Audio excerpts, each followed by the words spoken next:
I'll ask you straight up. Do you think genocide is bad? Could I submit an answer in writing at a later date? Am I winning this hearing? That was just, that was one of the more tamer moments there. More coming out about that controversial SNL sketch. Mocking Congresswoman Elise Stefanik, a Republican, reports now saying that a comedy show alum, Cecily Strong, was set to play the Republican, pulled out last minute after feeling, quote, uncomfortable. Tom Shalhoub, Todd Pyro here in studio to talk about this. And gentlemen, good morning to both of you. Let's get a couple things out of the way here. New York Post cover 1 and then 2, Saturday Night Lies. Then the headline, Tone Deaf SNL opener proves how little cultural capital the show has now, suggesting perhaps its irrelevance. It is completely irrelevant. Not only did they miss on the comedy, it shouldn't even been included in the comedy in the first place. And I feel bad. I was harsh to the person who actually did the Stefanik impression. Now that I know she was a last-minute replacement, it explains how horrible or why it was so horrible. But all this comes from the top. Lorne Michaels, I don't know if you know this, Lorne Michaels was born in British Palestine in a kibbutz. Okay? He is a Jewish American now, Jewish Canadian as well. How did he let this be in the cold open in the first place? It's unconscionable. The reason is obviously they're trying to get that 18 to 22-year-old that everybody loves because of the cultural relevancy. Well, you lost everybody else, and it's going to send your show down to oblivion. It also was completely unfunny.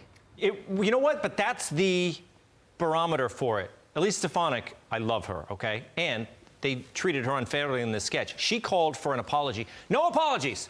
No apologies for comedy. The punishment is the fact that the sketch bombed. Right. So that's what you do. When you do comedy, you get rewarded with laughter, or if people don't like it, that's your punishment. This thing about apologies, I think it's ridiculous. Actually, the sketch was definitely tone deaf, but it was only because they were writing the sketch, and I think, I can only assume, some of the writers were like, look, we can't not make fun of Republicans in this sketch, too. But when the thing started out, it was all about Elise Stefanik, and it was rather shrill and kind of off-putting, right? Then they went into the sketch, and they did try to make fun of these college deans and the presidents. But by that time, there was a bad taste in your mouth of the whole thing. You know? So the Post says the opening sketch is always the last sketch to be written. And I think the reason for that is because they wanted to be contemporary. They wanted to be a reflection of the news. You guys have not seen a show. I have. They do a rehearsal show earlier in the night. Then they make amendments and edits and do the show live later, 11:30 Eastern Time. Maybe they bumped this sketch up. What we really need to know is who was present at the rehearsal, and then how did it come out later on the real show that we all saw. I saw that sketch. Can you believe anybody, even in a rehearsal, would laugh at that? I don't think Strong said, I'm out of here. And you're exactly right about Lorne Michaels. I'm assuming he was present that night. How could he say this is okay? I feel like maybe he's lost control of that show. I don't mean to, be, presupposed, but also maybe somebody like Chuck Schumer, who just last week ended up speaking out against the horrificness, kind of went, 6-7 weeks. Maybe he was sort of quelched into silence a little bit. Yeah, it doesn't make any sense why somebody who's gone through the experience that Lorne Michaels has would allow that to appear on his show. He's not just the head of it. He's the king of it.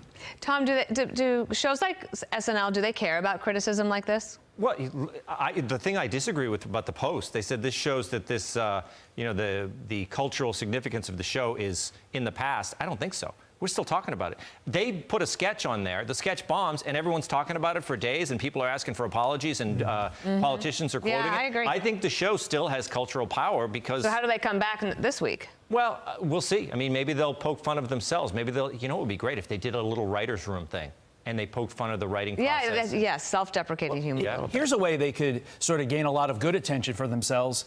Be funny. You're a comedy show. Hey, you just made me laugh. Good job, Todd. But don't leave us for SNL. I won't. Not Good to have you both. Great to see you. Thank you so much. I'm Steve Doocy. I'm Brian Kilmeade. And I'm Ainsley Earhart. And click here to subscribe to the Fox News YouTube page to catch our hottest interviews and most compelling analysis.